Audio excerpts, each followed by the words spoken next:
Welcome to the day that hasn't arrived yet. Today is the day when human thoughts can be read in real time, and the first strange thing about it is that the world does not react with horror for very long, because like so many dangerous technologies, thought reading does not enter history wearing the face of tyranny, it enters wearing the face of help. It begins in hospitals, in laboratories, in rehabilitation centers, in the quiet places where human suffering gives innovation its first moral permission. A patient who cannot speak learns to send words directly from the mind to a screen, a paralyzed woman writes a sentence without moving a muscle, a man trapped inside his own body finally tells his daughter that he loves her, a child whose voice was unreachable speaks through a neural bridge for the first time, and in those moments the technology does not feel invasive, it feels holy, it feels like one of the purest things science has ever done, because to restore communication is to restore personhood. And nobody wants to be the one who stands in the way of that miracle. That is how the door opens, not with force, but with mercy. The first systems do not read every thought, they detect patterns, intentions, emotional signals, simple words, then phrases, then richer internal language. At first the decoding is rough, full of error, context problems, and awkward machine translation. But the trajectory is obvious, because thought is not magic, it is activity, structure, rhythm, prediction, signal, and once enough of that signal can be modeled, trained, and personalized, the distance between inner life and external interpretation begins to collapse. The old human condition depended on a protective delay between thought and exposure. You could feel something without saying it, imagine something without confessing it, test an idea in silence before letting it touch the world. That gap was not a minor feature of consciousness, it was one of its essential shelters. It allowed dignity, self-control, strategy, art, diplomacy, privacy, fantasy, and moral struggle. A person could be more than their first impulse because time existed between inner weather and public consequence. Real-time thought reading begins to melt that shelter, slowly at first, then everywhere. Once medicine proves the principle, the consumer world arrives with familiar speed. Companies promise seamless thought-to-text, faster work, frictionless communication, hands-free creativity. Direct intention interfaces, search by memory, gaming by imagination, translation without speech, and emotional understanding between people who claim to love each other but do not truly know what the other feels. For exhausted workers, disabled users, overloaded students, lonely partners, aging populations, and anyone tired of the slowness of language, the appeal is immediate. Why struggle to type when a thought can draft? Why fight to explain when emotion can be decoded? Why risk misunderstanding when the brain can be read more directly? The promise is irresistible because ordinary human communication is painfully inefficient. We stutter, hide, forget, misread, perform, soften, distort, and lie. We speak in approximations, and even in our most intimate relationships much of what matters never fully crosses the mouth. Thought interfaces offer something language never could, the fantasy of direct access, not to words alone, but to intention itself. That fantasy will seduce almost everyone. At first the devices are voluntary, premium, awkward, and niche. Creative headsets, neural earbuds, clinical bands, luxury work systems for elite professions. Experimental couples use them to deepen trust, artists use them to paint straight from imagination, executives use them to accelerate planning, engineers use them to model systems, gamers use them to control worlds with focus alone. And gradually the taboo starts to fade. The young adapt first, because they always do. To them the idea of keeping thoughts entirely private may eventually seem old-fashioned, inefficient, even emotionally suspicious. They will grow up in a culture where inner life is increasingly shareable, where mood can be streamed, where impressions can be tagged, where fragments of silent reaction can be sent as casually as messages once were, where thinking itself becomes another form of content. That is when the deeper change begins, because once a technology can reveal thought, society does not leave that power sitting harmlessly at the edges, it reorganizes around it. Schools adopt cognitive transparency tools to detect confusion earlier, employers use neural productivity systems to reduce distraction, courts explore thought evidence with strict safeguards that weaken every year, border agencies test intention scans for threat detection. Police departments ask whether pre-verbal aggression can be measured, advertisers salivate over desire before desire becomes speech, and Political systems quietly wonder how much cleaner persuasion could become if citizens' internal reactions were visible moment by moment. Every institution that has ever wanted more information about human beings will look at real-time thought access and see destiny. There will be resistance, of course, and for good reason. Critics will say the unread mind is the final territory of freedom, the last room where a person can still be unfinished, contradictory, ashamed, curious, dangerous, compassionate, confused, and unjudged all at once.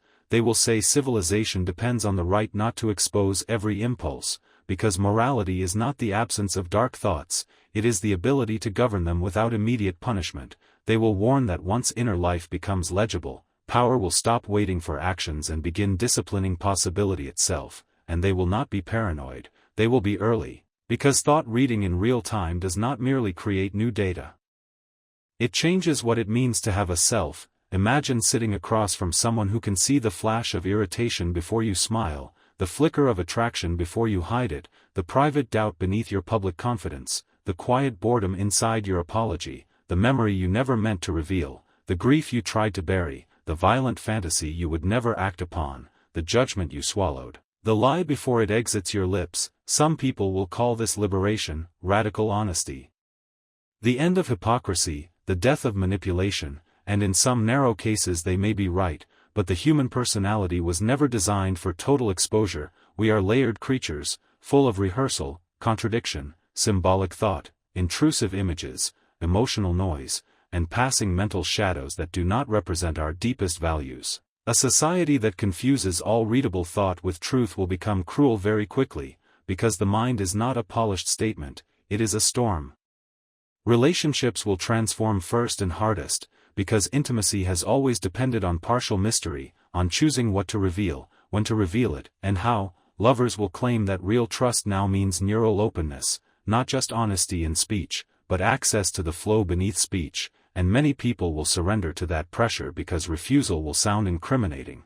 What are you hiding? Why close your mind if you love me? Why keep your thoughts private if we are building a life together? Soon optional transparency becomes emotional obligation, then moral expectation, then social default. The same pattern will appear in work. A candidate who allows real-time cognitive screening will be called more trustworthy, a manager with an open focus stream will be called more accountable, a negotiator whose emotional reactions are partially visible will be called more authentic, and every refusal will generate suspicion, not because secrecy is guilt, but because systems always learn to define non-compliance as risk.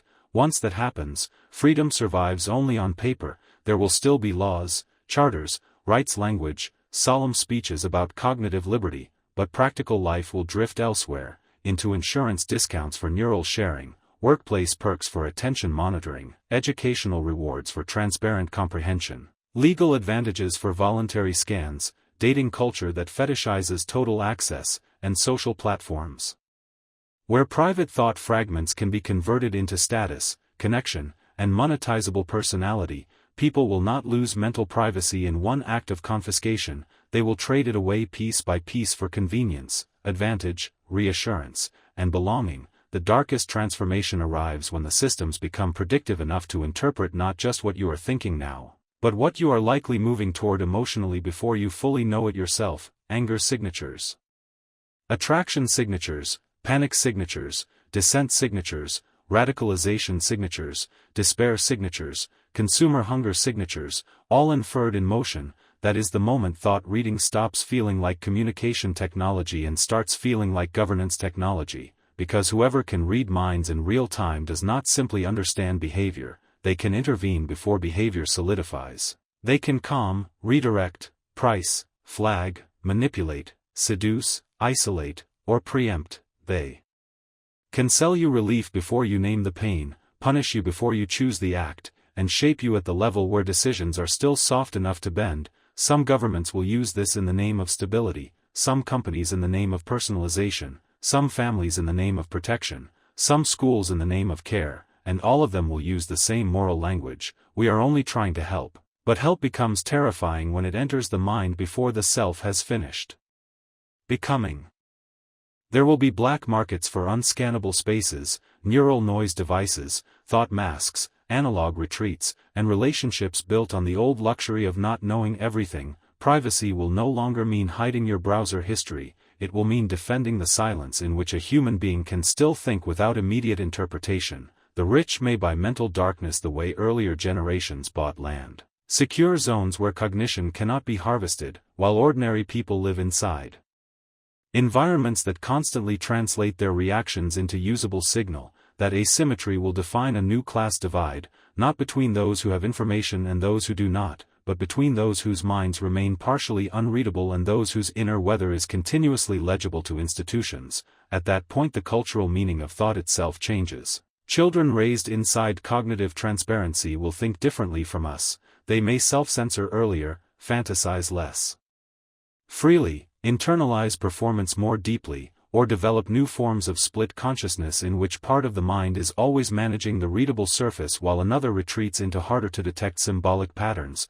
Art may become stranger, jokes more coded, rebellion more abstract, prayer more desperate, and friendship more precious wherever true mental opacity survives, because once thoughts can be read in real time, the last true rebellion may be the ability to remain inward. So when will human thoughts be read in real time? Not when science perfectly understands consciousness, because it will not need to, not when every mind becomes transparent, because only partial legibility will already be enough. It will happen when neural interfaces become accurate enough to feel magical, cheap enough to scale, useful enough to normalize, and desirable enough that people invite them into work, health, love, entertainment, and governance before they understand the price.